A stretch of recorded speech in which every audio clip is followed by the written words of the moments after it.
સ્થાનિક સ્વરાજ્યનો આજે જંગ અને લોકો મતદાન કરી રહ્યા છે ત્યારે હવે વાત અમદાવાદની કરીએ તો અમદાવાદ શહેરના વાસણા વિસ્તારમાં આવેલી જીબી શાહ કોલેજ મતદાન મથક પર ઈવીએમ મશીનમાં ખામી સર્જાઈ છે અને તેને લઈને હોબાળો પણ થયો છે। કોંગ્રેસના ઉમેદવાર દ્વારા ફરિયાદ કરવામાં આવી હતી કે મશીનનું એક બટન દબાઈ રહ્યું નથી, જેના કારણે મતદાન પ્રક્રિયા ખોરવાઈ ગઈ છે અને આ ફરિયાદના પગલે વહીવટીતંત્ર તાત્કાલિક એક્શન મોડમાં આવી ગયું અને ખામીયુક્ત ઈવીએમ મશીનને બદલવાની કામગીરી પણ હાથ ધરવામાં આવી અને મશીન બદલવાની પ્રક્રિયા દરમિયાન અંદાજે 15 મિનિટ સુધી મતદાન અટકાવી દેવામાં આવ્યું હતું, જેના કારણે લોકોમાં એક રોષ પણ જોવા મળ્યો કારણ કે અત્યારે જે ગરમીનો માહોલ છે અને કતારમાં ઉભેલા મતદારોને હાલાકી પણ ભોગવવી પડી રહી હતી। જો કે નવું મશીન મુકાયા બાદ ફરીથી શાંતિપૂર્ણ માહોલમાં મતદાન શરૂ કરવામાં આવ્યું।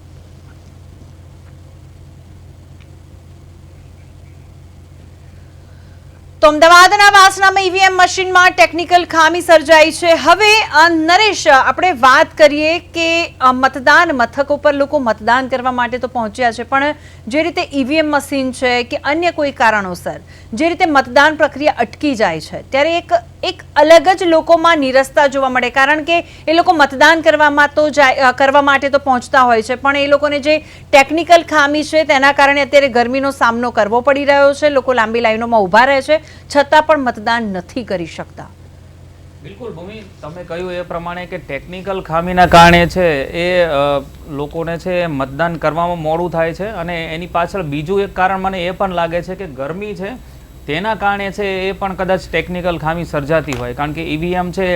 એ મશીન છે અને મશીનની જે કામગીરી જે છે એના ઉપર છે વાતાવરણની છે તરત અસર થતી હોય છે અને જ્યારે કન્ટિન્યુઅસ કોઈ પણ મશીન છે એ ચાલુ રહેતું હોય છે ત્યારે તેના ઉપર છે એ ખાસ કરીને છે ગરમીની અસર જે છે એ તરત થતી હોય છે। તો મને લાગે છે અત્યારે જે ઈવીએમ ખોટકાવાની જે પણ સમાચારો આપણને મળી રહ્યા છે તેમાં મોટા ભાગે છે એ આ કારણ છે એ જવાબદાર હોય એવું બની શકે,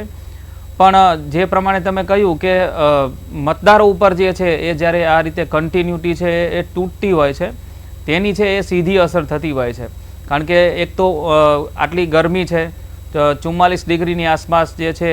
એ અમદાવાદ શહેરની અંદર છે એ તાપમાન છે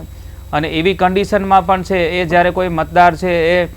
મતદાન કરવા માટે થઈ અને પહોંચતો હોય અને એ દરમિયાન છે એ તો આટલો લાંબો સમય છે એ કતારમાં ઊભો રહીને પોતાનો વારો આવે એની રાહ જોતો હોય ને એવી કન્ડિશનમાં જ્યારે અચાનક છે ઈવીએમ છે એ ખરાબ થઈ જાય અને એણે વધુ સમય જો વેઇટ કરવાનો થાય તો એની જે અસર જે છે એ ચોક્કસથી જે છે એની પાછળ બીજા મતદારો કતારમાં હોય તેના ઉપર પણ પડતી હોય છે।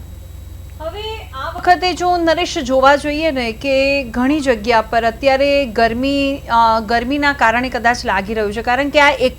કારણ છે કે તેના કારણે મતદાન અત્યાર સુધીમાં ઓછું થયું છે, પણ ઓવરઓલ જો આપણે પર્સન્ટેજ વાઇઝ વાત કરીએ ને તો 41% મતદાન છે। તો તમને આ 41% મતદાન લાગે છે કે હજુ વધશે? હવે કારણ કે 6 વાગ્યા સુધીનો સમય છે એટલે બની શકે કે 5 અને 6 ની વચ્ચેનો જે સમયગાળો છે તેમાં લોકો કદાચ વિચારે કે હવે કદાચ આપણને ગરમીમાંથી થોડી રાહત મળે અને લોકો મતદાન મથકે જઈને મત આપે। બિલકુલ ભૂમિ, કારણ કે અત્યાર સુધી તમે જુઓ કે દિવસ દરમિયાન છે સતત આપણે જોતા આવ્યા છીએ કે મતદાનની જે ટકાવારી છે એ બહુ ધીમી ગતિએ આગળ વધતી હતી, પણ હવે પછીનો જે સમયગાળો છે ખાસ કરીને 5 વાગ્યા પછીનો જે 1 કલાક છે એ ખૂબ જ મહત્ત્વનો છે। એ મહત્ત્વનો એટલા માટે છે કારણ કે મહાનગરપાલિકાઓ જે છે એ બધી જ જગ્યાએ છે એ 30-35% આસપાસ જે છે એ સરેરાશ મતદાન નોંધાયું છે। તો હવે પછીના જે 2 કલાક છે એ 2 કલાકની અંદર કેટલું મતદાન થાય છે તેના ઉપર જે છે એ બધો જ મતદાર રહેલો છે અને સૌથી મહત્ત્વની વાત એ છે કે બપોરના 12 વાગ્યાથી માંડી અને સાંજના 4:30-5 વાગ્યા સુધી છે એ અમદાવાદીઓ છે એ રવિવારનો દિવસ હોવાથી મોટા ભાગે ઘરમાં રહેવાનું પસંદ કરતા હોય છે। ખૂબ જ જરૂરી કામ ના હોય ત્યાં સુધી છે તે લોકો બહાર નીકળતા નથી હોતા। એવી કન્ડિશનમાં પણ છે એ જો લોકો મતદાન કરવા માટે થઈ અને બહાર નીકળેલા હોય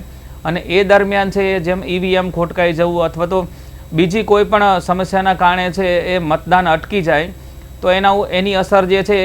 એની પાછળ જેટલા પણ મતદારો હોય છે તેના ઉપર પણ પડતી હોય છે। તો આ બધી જ બાબતો જે છે એ જો છે આગળના સમયની અંદર છે એ નડે નહીં તો મને લાગે છે મતદાન જે છે એનો આંકડો છે એ આસાનીથી 50-55% આસપાસ છે પહોંચી જાય એવું લાગે છે।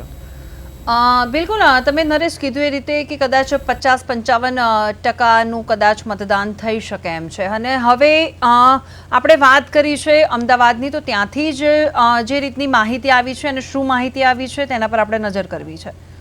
આજુબાજુ જાણ થઈ મતદારો દ્વારા કે ભાઈ તમારી જે 2 નંબરના ક્રમાંકવાળી કોંગ્રેસ પાર્ટીના ઉમેદવાર હું જિજ્ઞેશ જોશી છું, તમારી જે સ્વિચ છે એ વર્ક નથી રહી, કામ નથી કરી રહી. 4-5 વખત અમે સ્વિચને દબાવીએ છીએ તો પણ લાઇટ આવી નથી રહી. આ બાબત અમને જાણ કરતાં અમારી સમગ્ર ટીમ જે કાર્યકર્તાઓ સહિત અમે જીબીસા કોલેજના રૂમ નંબર 1 ખાતે પહોંચ્યા હતા 43 નંબરના બૂથમાં. ત્યારે અમે આરોને જોડે લઈને ઝોનલ ઓફિસરને જોડે લઈને અમે ટ્રાય કરાવડાયો કે આ વસ્તુ કેવી રીતે બની રહી છે. તો એની અંદર જે 10 ઉમેદવારોની 10 સ્વિચ છે એમાંથી 9 સ્વિચ ઇઝીલી સ્મૂથલી દબાઈ રહી હતી. 2 નંબરના ક્રમાંકવાળી જે મારી સ્વિચ હતી એ ઇઝીલી દબાઈ નથી રહી. એના પછી અમે મતદારોને જે છે 3-4 વખત અમે સ્વિચ દબાવરાઈ તો પણ સ્વિચ નથી દબાઈ રહી. આ બાબતે એમને અમે અરજી આપી હતી કે ભાઈ આ વસ્તુ તાત્કાલિક ધોરણે મતદાન બંધ કરવામાં આવે અને તાત્કાલિક ઈવીએમ મશીન ચેન્જ કરવામાં આવે. પણ આ બાબતે 1.5 કલાકથી એ લોકો આના કરતા કે અમે નહીં બદલી શકીએ, ટેકનિકલ ખામી છે, પણ અમારા ઉપરથી પરમિશન ચૂંટણી પંચમાંથી મળશે પછી કરીશું. ત્યાં સુધી આ વસ્તુની માથાકૂટો ચાલતી રહી. અત્યારે હાલમાં અમે લેખિત અરજી આપી છે. એમને એ લોકો ફોર્મ માંગ્યું છે અમારી અરજી જે અમે કરવા માટેનું, ફોર્મ બી એ લોકો જોડે અવેલેબલ નથી